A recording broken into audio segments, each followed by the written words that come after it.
welcome to Racing in Queensland. I'm your host, Jesse McDonald. This is my co-host, Paul Knight. Welcome, Paul. G'day, Jess. How are you, mate? Oh, mate, I'm very well. How's things been? Very good. You seem a bit on the nod there, but that's good. We'll wake up and... we'll get there. Bit of cracking news going on with Racing New South Wales with a decision in the High Court ruling against the corporate bookmakers in a favour for Racing New South Wales, which is a great news for owners and breeders in New South Wales. It is. The participants in Racing in New South Wales will reap the benefits, and Peter V'landys has announced radical changes down there with this new money that'll be available, which is great to see. I'm sure Racing Queensland will now be in there against the corporate bookmakers or working with the corporate bookmakers to get the fair benefits for the participants up here in Queensland. Fantastic. Well, moving on, let's have a bit of look at a couple of races before we move on to our new segment, Chasing the Bunny. We're looking at the 2-year-old race here. What have you made of it? Well, it's the first race here at Doomben. We love a 2-year-old race. I love the new season and that. No, absolutely. It's very exciting. I've gone for the aptly named 5 o'clock from the Alan Bailey stable. First starter by Dane Shadow. You've got a bit of the 5 o'clock happening. I've probably got a bit of the 5 o'clock happening. So I'm tipping it for first. For second, I've thrown in number 7, Stage Exit from the John Thompson stable. Ran 6 in the Breeders' Plate down there in Sydney recently. Only beaten 3.2 lengths, so it was a very good effort first up. Up here now with the John Thompson stable still, but under the care of Toby Edmonds.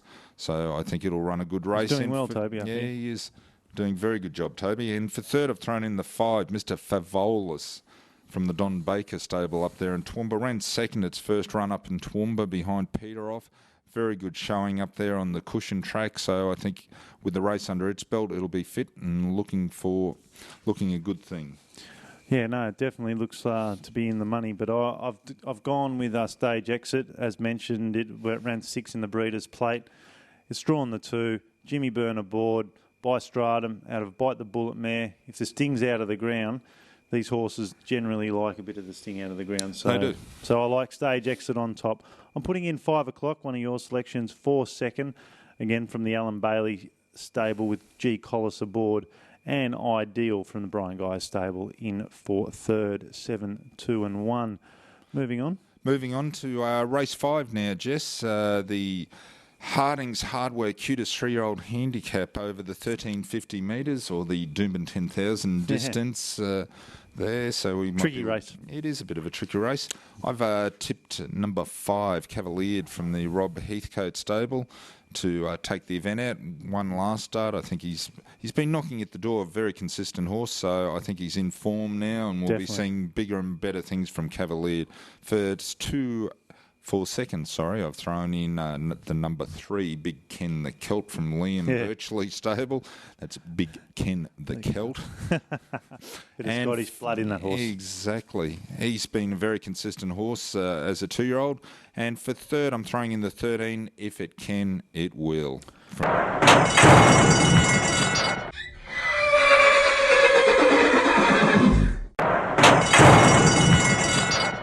Hello and welcome to our new segment, Chasing the Bunny. I'm with our form expert here, Greyhound Pat.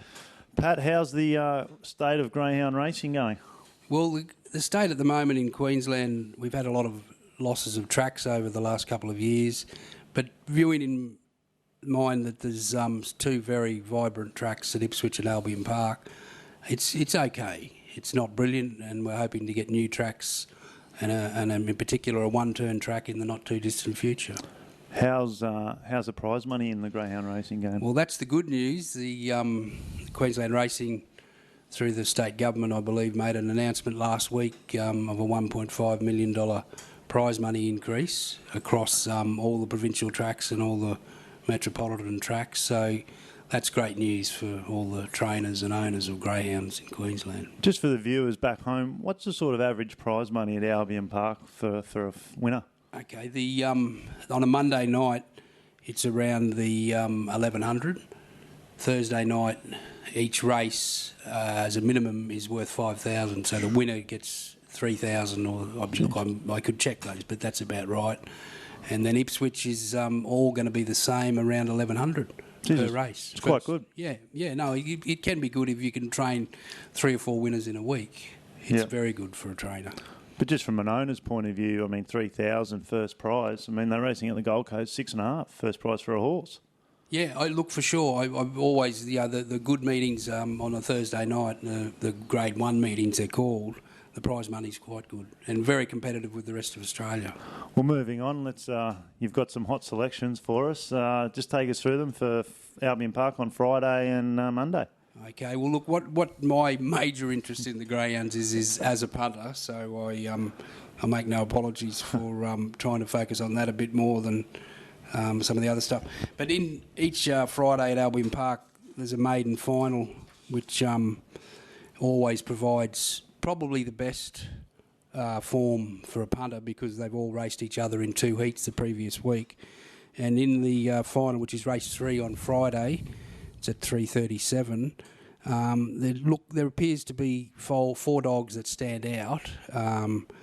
Some of them, depending on the odds, would be a better proposition than the others. I think number 2, Black Candy, will be if it can escape the hard railing 3 dog. I think it's the dog I rated best out of the ones that raced each other last Friday. So race 8, there's a little dog, a very wide runner, but it's got nice ability and sticks on okay.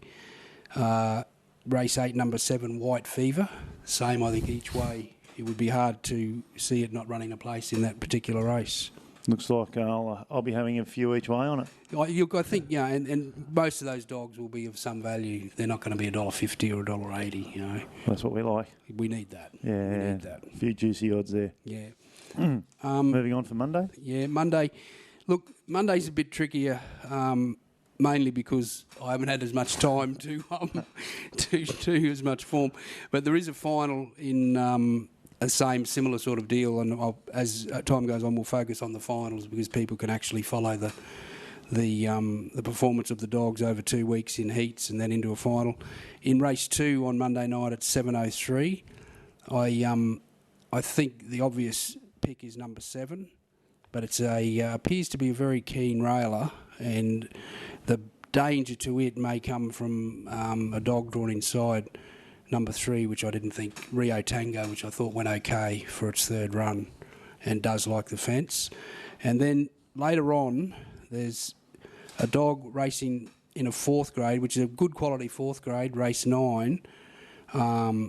Just a very, very strong dog, Mad Max Phantom, number 8. Mad Max Phantom, great name. Great name, and I happened to see it race at Wentworth Park 2 Saturdays ago, and it was about to win and run unbelievable time and just got checked on the corner. Very strong. It's got its box. Look, I think it'll be very hard to beat. I'm just hoping we can get some odds, that dog, on Monday night. Well, there you go, Pat. Thank you for your time and thank you for joining us for the first segment of Chasing the Bunny. No doubt you'll join us next week. I'd love to. Thanks very much, Jess. Well, thanks, Greyhound Pat, and join us next week for another issue of Chasing the Bunny. An interesting segment that was, Chasing the Bunny with Greyhound Pat.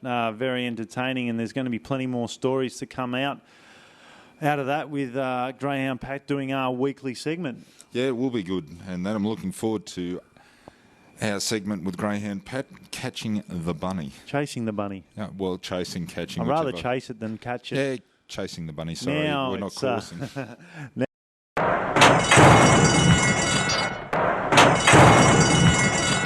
I'm with Larry Cassidy, Sydney's 3-time Premier jockey. Larry, you've enjoyed many success in racing. What are a few of your most memorable highlights? Probably my most memorable would be partnering Sunline in the Doncaster Handicap. Also, probably winning the VRC Derby on Arena, which gave me a great thrill. And when I was riding in Singapore back in 2002, 2003, I collected both Singapore Derbies. You mentioned Sunline in one of your most memorable highlights. What are the 3 best horses that you have ridden? Definitely Sunline would probably rate the best horse I've ridden. Another horse, Unworldly. She was an outstanding filly, and she came along the following year after Sunline, but she had a tragic mishap track work where she broke down badly. I was actually riding her that day, and 4 days later she was going to race in the VRC 1,000 Guineas. but she was subsequently put down, and it was a huge loss. So I think she could have been anything. When did you have your first race ride? My first race ride was July the 6th, 1985 at Trentham, New Zealand. My birthday was the 5th of July, so I've just had my 40th birthday, some 25 years ago. Have you still got your hair? It's looking a bit thin. You get that from riding for trainers. You have been riding for over 20 years. What do you put your success down to? Well, I think just hard work, and it's something that I have worked at. I suppose I've been a bit lucky in some ways, been in the right place at the right time. I think having Jimmy as a brother was a big help, especially when I made the move to Sydney. I was able to sort of run off Jimmy. Had big help from Max Lees, the late Max Lees, who was a very big help and gave me a big kickstart when I arrived in Sydney. But I think what it all comes down to is hard work and dedication. What was the turning point when you decided to bite the bullet from riding in Sydney and make the move to Queensland? Look, I was at home, and we'd just got through EI, and I actually had quite a lot of success through EI by partnering with Gwenda Markwell, and when we got back into the full swing, Gay Waterhouse, who I did quite a lot of riding for, well, she got Nash and Blake up from Melbourne. I just found it very difficult to get rides. Found I went from 25 to 30 rides a week down to about 6, 7 or 8, and that doesn't pay the bills. Yeah, sure. Do you have any regrets from moving from Sydney to Brisbane, or has it all been happy hunting ground up here for you? Well, it has. I've had great success since I've been up here, and when I look back, I certainly do miss Sydney and miss riding there. It's a great arena to ride in, but certainly no regrets moving up here. It's great to be going to the races, riding 3 or 4 favourites, and be back on top where I wanted to be. We're here now at the lovely Parkwood Golf Club, Parkwood International Golf Club, I should say. And this is where it's at, the $1 million putt. Has Larry Cassidy got what it takes for $1 million? The pressure's on. He's lining it up. Quiet in the audience for the $1 million.